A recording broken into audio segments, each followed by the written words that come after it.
In this video, I'll share the 5 features that saved me the most time in DaVinci Resolve, plus the 2 errors I keep running into and how I fixed them. So the first thing I do before I start editing is select the clip and then right-click and then normalize audio levels. And this is set to YouTube. So once I click normalize, it'll raise the volume up for my voice. And once that's done, I'm ready to start with the rough cuts. So I press F6, which is the shortcut for ripple delete silence. For the threshold is -35 decibels. And the threshold is the higher the threshold, the more DaVinci Resolve cuts. So anything below -35 is cut. For prehead and post-tail, this is the bit of silence it keeps before I start talking and after I stop talking. So for the prehead, this is before I start talking. So it leaves some space between here. I set this for 30 frames to leave some breathing room. And then for post-tail, this is after I stop talking. From the minimum to stripped, I set this up for 30 also. And this is how long the pause has to be before it's cut. And after doing the testing, this was the best setting for me, where it doesn't sound too choppy now. So once I click remove, it went from 1 hour and 33 minutes to 43 minutes after using the ripple delete silences. So the next thing now is to clean up and manually go through the cuts that ripple delete made. And this is also where I remove any repeats or ums or any extra silent parts that I missed. So the common keyboard shortcuts I use are W to split the clip, Q to trim left, and E to trim right. D to ripple delete, which moves everything from the right to the left, and S to just delete the clip, which leaves a gap. And if there's a missing section that was removed from ripple delete, I use the Alt-Y keys to select everything on the right to move all the clips. And here's where I can extend the clip on the left side or the right side. So that's the Q, W, E, and then the S and D to delete. And then for the second feature, I use the Control M keys while going through the rough cuts to add chapters, text overlays, graphics, and timestamps. So for example, if I need to add a graphic or a GIF, I'll just add image, screenshot, and then done.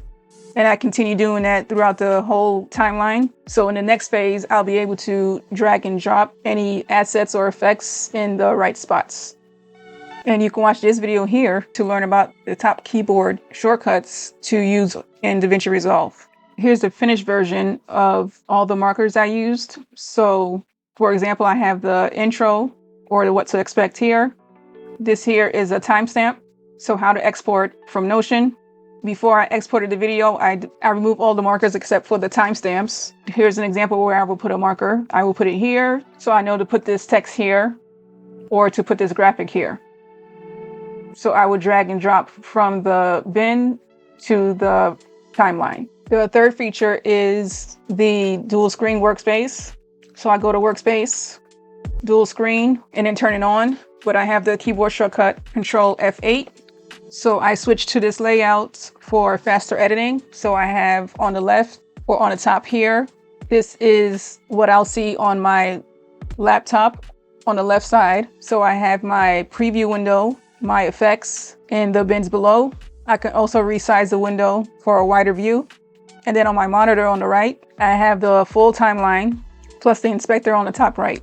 So in the last phase, I go through the rough cuts in normal speed. Now I use the shortcut L to double the speed for review. And this is where I use the fourth feature, the stack timelines. So with this main timeline available, I click the plus sign to add another timeline. And that's the add-ons. Then I go to the right to click the plus sign. And now the add-ons timeline is on top. And then for the bottom, I choose the main timeline. And this is where I start using the markers as a guide and then go through to drag and drop the effects and assets from the add-ons to the main timeline. So the main timeline will be the final export. And then using the markers as a guide, I drag and drop any text like pro tips or steps, any graphics like arrows, or the end screen for the last 20 seconds of the video. So for example, for steps, I drag and drop the steps on the main timeline and then open up inspector to rename the text. You can also rename the text effect itself by going to inspector and then file to rename it so you know which text effect you're using. So for example, I named this steps, so I know where to add this effect for each step. Same thing with tips, so I know where to add each pro tip. So after I'm done moving things from the add-ons to the main timeline, I can go back to single and start adding things like transitions, for example, cross dissolve, or any push or slide motions to move on to the next clip. If I need to add anything extra like music or animation, I go to the power bins to add music, so I can drag and drop to the last track, or add any animation like the arrows, circles, or the subscribe button. There's also the sound library, and you can download this from the Blackmagic website. And once you install this, you'll be able to choose from any sound effects. So once I'm done with the rough cuts, the cleanup, and the polish, the last thing I do is the last feature, which is the compound clips. I usually do this earlier in the process, but I use the compound clips to combine a bunch of clips into one. So if I select a few clips, I have the keyboard shortcut F2 to create a compound clip. And here's where I rename it. And for this example, this is a compound clip for the intro. It's a good idea to use compound clips, especially after using the ripple delete, where you can have over 200 clips. So if your timeline starts lagging, you can combine the clips together to speed things up. Also for the intro, I use a time-lapse video from certain parts of the video as a preview to show the viewers what's coming up. So one more thing before I go to the deliver page to export, I do a final review by clicking the shortcut Control F to go through the video one last time to catch any typos or whatever else I missed. I also use the L key to double the speed so I don't have to sit through it again. So after the rough cut, cleanup, and polish, now my video is ready to export. Right before I export the video, I right click on the timeline, go to timelines, export, then timeline markers to EDL, and I use that file for the chapter generator, and I can use that to get the timestamps so I can paste it in the YouTube description.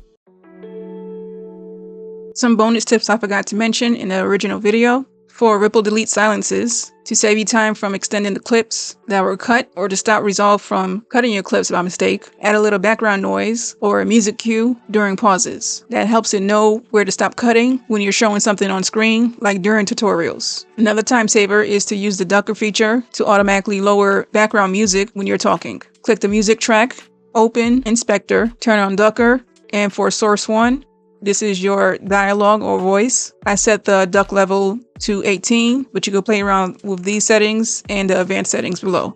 If you ever have a problem when you use ripple silence delete and Resolve freezes or crashes, or if you're on a deliver page and you're exporting your video and you get a message that says insufficient storage, make sure to empty out the download folder and then empty your recycle bin. If you can, you could use an SD card, and then you could use that card to save all your media files. Watch this video here for more tips on how to fix common errors in DaVinci Resolve.